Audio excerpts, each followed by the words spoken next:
1%. And yes, we do have black people that are part of the 1%, but they're very far and few in between.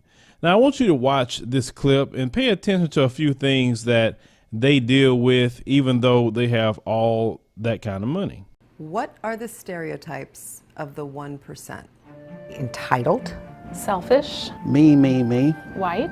They don't play by the rules. Not thinking about others that may have come from a different side of the track.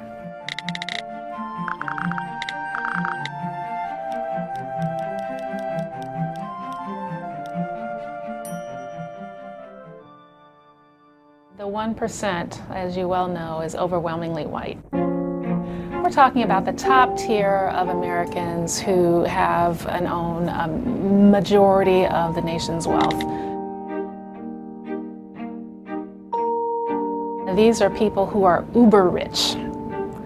There are a few African Americans who have made it to that tier, but compared to the number of whites in the 1%, they are literally a percent of the 1%. So why is the 1% so white?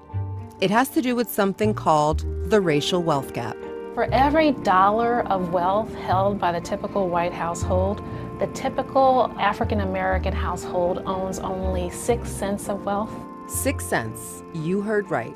So how did we get here? When you think about wealth, you have to understand that it's generational, that wealth left over generations actually compounds and builds and grows. African Americans were held as slaves and they weren't allowed to earn any income. They weren't allowed to own things at one point in this history, and that actually has contemporary effects. Effects Eddie Brown knew all too well, but was able to overcome.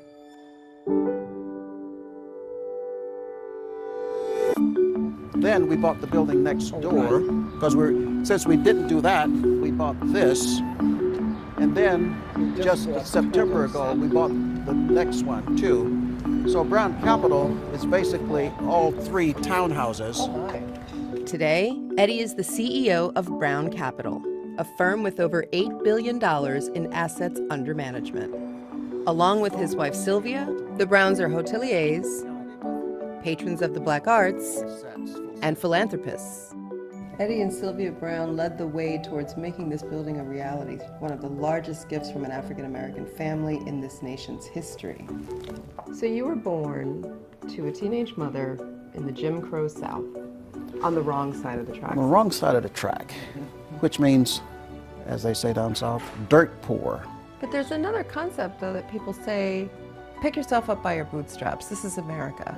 You know, our pastor used to say, people make that statement. What they don't realize is many people don't have boots. So you got to help get the boots. Then maybe they can lift themselves up.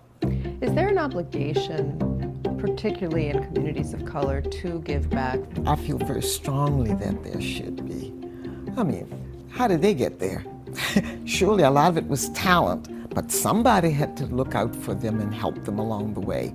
Despite their success, the Browns have still faced certain barriers to wealth creation. Home ownership is one of the pillars of wealth, and blacks continue to face discrimination in the housing market. You know, we've sold a couple of homes over the years, and I remember the realtor said, let's take down photos so one seeing the home that's white won't recognize it as being a black homeowner. And I was just shocked. We were shocked. Mm-hmm. They said family photos around, they all should come down if you want to get A sale. Well, a good price. So I'll take you into the library now. It's one of my favorite rooms. Even education hasn't leveled the playing field. Today, blacks with a bachelor's degree have less than half the wealth of whites who didn't graduate from college. I had 2 wonderful parents. They really strived for excellence. Now, my father was a neurosurgeon, and at the time there were only 11 in the country. He could not practice in white hospitals. He was turned down time after time. They would not say it was a race issue, but we knew.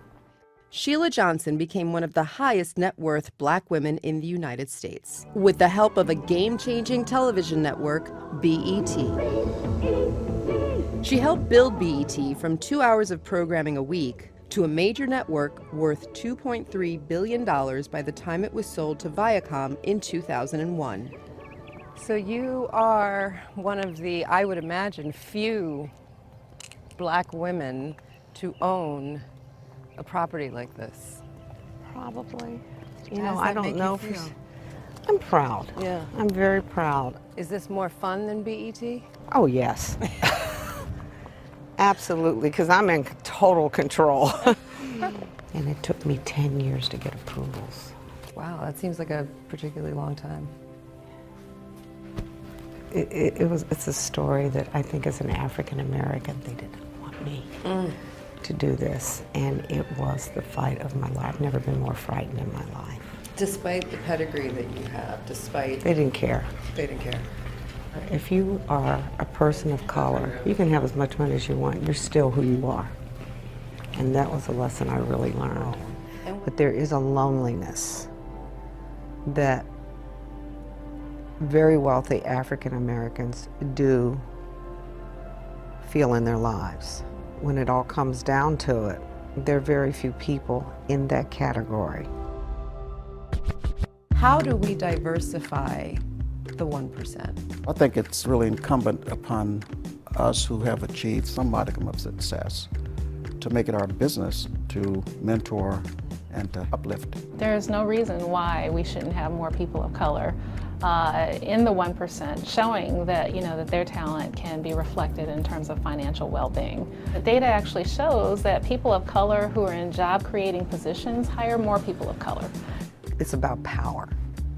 If you have the money, through society you gain power. People start to notice you.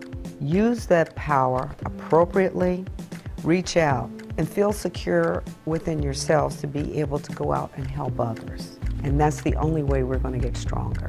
I wish Sheila and Bob Johnson would not have sold BET to Viacom, because I remember BET before it was sold to Viacom, and you actually had some good programming on there. It was some entertainment, it was some educational things. Now it's just Ratchet Central ever since Viacom bought it, because white business owners feel that the only thing black people want to see is ratchetness, and that's all they show on BET. But what you heard them say, that being in the 1% is lonely. It's not many of us there with them. Now, they talked about the wealth gap, and basically the wealth gap was created due to slavery. This is why we're so far behind of white folks in the area of money. Now, that figure was for every one white dollar of wealth is only 6 cents to black people. You can't catch up in a system like that when they had a 246-year head start with chattel slavery. So people that are successful right now in the 1%, they're lonely. They're not really with their people. They can't live around a bunch of black people like they would like to. You think they would not like to be in a whole neighborhood full of people like themselves? The problem for black people, as you scale up, the people that look like you get farther and further away. Now, white folks, if they're dirt poor all the way up to the 1%, they can still stay in white communities, interact with white people, it's fine. But as black people, let's say if they are a part of the 1% and they want to stay in the black communities, they can't, because you got people that is hungry, you got people who want to eat, and they're going to be a target. So they can't do that.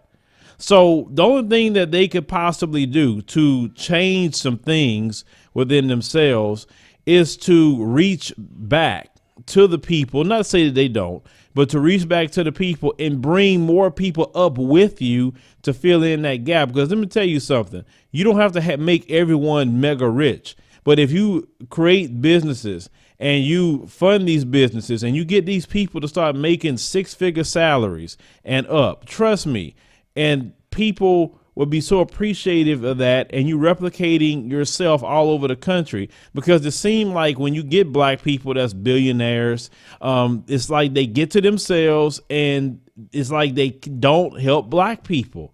And I'm not saying that none of these people don't help black people. I don't want to even accuse that. But what I'm saying is we don't see it in mass to say, oh yeah, well, he helps, she helps. Get what I'm saying? When a lot of people mention Oprah started off in journalism, right? Oprah could have opened up a journalism school for girls and boys to learn of that craft. She could have did so many things for those kids right there in Chicago to give back, to help them get to at least where she's at. It's just one idea. But that kind of thing never happens. And in this country, as they were stating, you still are an N-word in this country, no matter if you're part of the 1% or you got 1 cent in your bank account. You are still N-word. And this is why I tell black people, get your passport, have the option to do that. If you part of that 1%, there's no reason for you to be dealing with that. You can stay wherever you want to stay all over the world, because some people have to deal with it, unfortunately. But when you're free like that and you got the money just to jet set, do what you want, you go stay in a different area. Now, I get that white supremacy is in the African nations too. I get that. But you can find a little piece of corner where they really not going to mess with you at, and you can be okay. That's the thing that I wanted to say. But this issue that we saw in this video is sad, because if they're telling you to hide your pictures for some property that you bought and you're selling that is not going to sell, get the right price because you're black. I mean, I'll be like this. Well, you know what? Don't sell it to them then. I don't want them to have the house that I own at all, because that's ridiculous. I'm not going to go along with it. I keep the house before I sit there and allow you to do that to me. But you see how racist the white supremacist is. They don't want to stay in a house a black person stayed in, but we as black people, we'll go buy houses, we'll go buy cars, we'll go buy whatever else that white people have bought and don't think nothing of it. And they don't tell us, the white people, hey, well, put that away because you don't want to get lower sales or lower price. They don't never tell that to white people, but to black folks with money, they'll say something like that. That is so insulting. But this is what we talk about. White supremacy is the problem, whether you broke or whether you part of the 1%. And this is why we have to end, disrupt, tear down white supremacy much as possible, because they're showing you that even if you have money, it doesn't matter. They still have the system of white supremacy in this nation.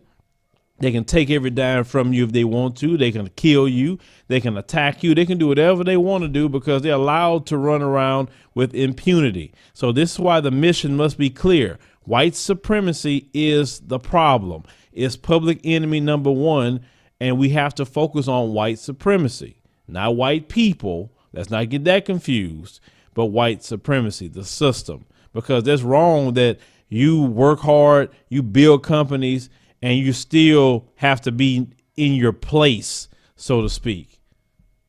Like, you could not give me that kind of money and say, what kind of place you talking about? I was say, I'm a little bit too militant to be telling me about some place, and I got that kind of money. But leave me a comment. Let me know what you think about this. I mean, it's great to see black people like this. I love it to death. Trust me, I love it. But all this hiding your pictures and knowing your place sort of thing, and you got that kind of money, that's just white supremacy oppressing them, even if they have money.